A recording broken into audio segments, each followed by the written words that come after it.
আসসালামু আলাইকুম। Battles of লাইফের পক্ষ থেকে সবাইকে স্বাগতম। আশা করি তোমরা সকলেই ভালো আছো। এইচএসসি 2024 বন্যা পরিস্থিতি, বন্যা পরিস্থিতিও কি শিক্ষা বোর্ড রেজাল্ট তৈরিতে তৈরি করা বন্ধ আছে? কখনোই না।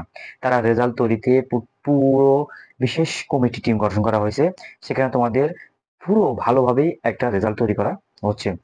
যেখানে বলা হয়েছে শিক্ষার্থীদের পক্ষেই সর্বোচ্চ সুবিধাটা দেওয়া হবে। যেভাবে রেজাল্ট তৈরি করা হোক না কেন। সেখানে বলা হয়েছে যেভাবে রেজাল্ট তৈরি করা হোক না কেন, সেখানে তোমরা সেখানে শিক্ষার্থীরা এইচএসসি 24 শিক্ষার্থীরা সর্বোচ্চ সুবিধা পাবে। তোমার জাগন নিউজ 24 একটা নিউজ দেবো, স্ক্রিনে দেখতে পাচ্ছ। বৈঠকে অংশ নেওয়া মানে তোমাদের রেজাল্ট যারা তৈরি করতেছে তাদের বৈঠক একটা হয়েছে, সেখানে বৈঠকে অংশ নেওয়া একাধিক শিক্ষা বোর্ডের পরীক্ষা নিয়ন্ত্রক জানান 40 দিনের মধ্যে ফলাফল প্রস্তুত করে প্রকাশের প্রাথমিক রূপরেখা ঠিক করা হয়েছে। ফল প্রস্তুতে শিক্ষার্থীদের সর্বোচ্চ সুবিধা নিশ্চিত করা হবে। এখানে বলা হচ্ছে শিক্ষার্থীদের সর্বোচ্চ সুবিধা, সর্বোচ্চ রেজাল্ট দেওয়া হবে। 11টি শিক্ষা বোর্ড নিয়ে গঠিত মোরসা আন্তঃশিক্ষা বোর্ড সমন্বয় কমিটি। এই কমিটির পরীক্ষা নিয়ন্ত্রকের দায়িত্বে রয়েছেন ঢাকা বিশ্ববিদ্যালয় ও উচ্চ মাধ্যমিক শিক্ষা বোর্ডের পরীক্ষা নিয়ন্ত্রক অধ্যাপক আবুল বাশার। তিনি বলেন যে পরীক্ষায় ফল প্রস্তুত করা হোক না কেন, পরীক্ষার্থীরা যেন সর্বোচ্চ সুবিধা পায় সেভাবেই সিদ্ধান্ত গ্রহণ করা হবে। এটা হচ্ছে আমার কথা নয়, এটা জাগরণ 24 একদম বিশ্বস্ত একটা নিউজ। দা ডেইলি স্টার, প্রথম আলো এগুলোতেই দিয়ে দিছে এগুলা। তারা শিক্ষা বোর্ড থেকে জানানো হয়েছে, বিবৃতির মাধ্যমে তোমাদের বলে দেওয়া হয়েছে। এখন কথা হচ্ছে এই বন্যা পরিস্থিতিতে তোমাদের কি করণীয়। আমি কথা বলতেছি, বন্যা পরিস্থিতিতে প্রত্যেক শিক্ষার্থীর আমাদের প্রত্যেকের উচিত তাদের বিপদে এগিয়ে যাওয়া। অবশ্যই তাদের বিপদে এগিয়ে যাওয়া। আমার পক্ষ থেকে হোক, যা যেখান থেকে হোক, আমার পক্ষ থেকে আমি যথেষ্ট পরিমাণ হেল্প করার চেষ্টা করি, আমার সাধ্যমতো আমি হেল্প করার চেষ্টা করছি।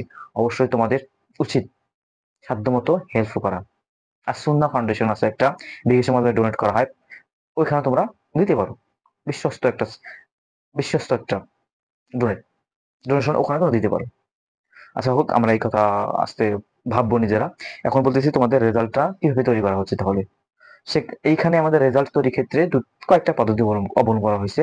সেখানে বলা হয়েছে যদি কারো রেজাল্ট, আমাদের রেজাল্ট সাবজেক্ট ম্যাপিং এর মাধ্যমে তো করা হবে, সেহেতু রেজাল্ট সবসময় এসএসসি অথবা জেএসসি থেকে নেওয়া হবে। এখানে বলা হয়েছে যদি কারো এসএসসি তে রেজাল্ট খারাপ থাকে তাহলে কেমনে তোমরা এইচএসসি তে ভালো করবা। ওখানে বলা হয়েছে এসএসসি তে যদি কারো রেজাল্ট খারাপ থাকে অবশ্যই সেই রেজাল্টটা জেএসসি থেকে, জেএসসি যদি ভালো থাকে যেখান থেকে ভালো আছে ওইখান থেকে নিয়ে আসা হবে। এখন কথা হচ্ছে তোমরা তো কিছু পরীক্ষা দিয়েছো, অনেকে 6-7টা পরীক্ষা দিয়েছো, এই রেজাল্ট গুলো কিভাবে তৈরি করা হবে। হ্যাঁ, যারা 6-7টা পরীক্ষা দিয়েছো এই রেজাল্টটা তৈরি করা হবে, তোমরা যেভাবে পরীক্ষা দিছো ওই রেজাল্টেই তোমাদের থাকবে। শুধুমাত্র প্র্যাকটিক্যাল মার্কটা সাবজেক্ট এর মাধ্যমে ক্লাস এসএসসি থেকে নিয়ে আসা হবে। প্র্যাকটিক্যাল মার্কটা সাবজেক্ট ম্যাপের ক্ষেত্রে তোমার প্র্যাকটিক্যাল মার্ক তুমি তুমি এই এসএসসি তে পাইছিলা 24, অবশ্যই এইচএসসি তেও সেই 24টাই আনা হবে। এইভাবেই সাবজেক্ট প্র্যাকটিক্যাল মার্কটা আনা হবে।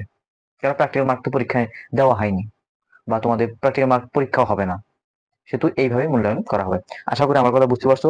আর এই সম্পর্কে কবে তোমাদের রেজাল্ট দিবে এই সময় কোনো এখনো আপডেট দেওয়া হয়নি, ইনশাল্লাহ কয়েকদিন আশা করি একটা পরিস্থিতি স্বাভাবিক হলেই এই আপডেটটা তোমাদের দিয়ে দিবে। আর তোমাদের একটাই কাজ থাকবে, তোমরা অন্যদিকে কোনো তোমাদের কিছু দেখতে হবে না, তোমরা অবশ্যই ব্যাটলস অফ লাইফের দিকে নজর রাখো। এইখানে তোমাদের সকল ধরনের আপডেট, রেজাল্ট কোন দিন দিবে সকল ধরনের আপডেট এখানে পেয়ে যাবো। আমাদের চ্যানেল যদি নতুন হয়ে থাকো অবশ্যই চ্যানেলকে সাবস্ক্রাইব করবা, এবং ফেসবুক পেজে নতুন হয়ে থাকো অবশ্যই ফেসবুকে ফলো দিয়ে পাশে থাকবা। আসসালামু আলাইকুম।